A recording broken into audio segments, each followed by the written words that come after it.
que era un tipo un tanto raro y retorcido, dijo que la función del arte en la sociedad era la de edificar, la de reconstruirnos cuando estamos en peligro de derrumbe. De ahí que sea importante este maratón, que por tercera edición se lleva a cabo en Barcelona. De ahí que sea importante que desde el Ayuntamiento apoyemos al colectivo Maloca y a la plataforma cultural Un Canto a la Vida.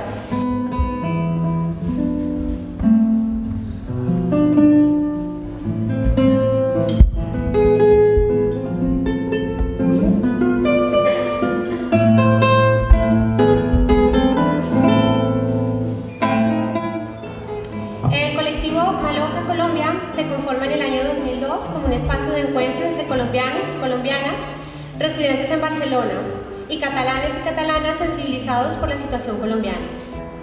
El principal objetivo del colectivo Maloca es propiciar un espacio de encuentro y diálogo que permita a todas las personas interesadas en Colombia y su actual situación política construir una mirada alternativa a la que diariamente nos ofrecen los grandes medios de comunicación respecto al conflicto armado, sus múltiples causas y sus graves consecuencias.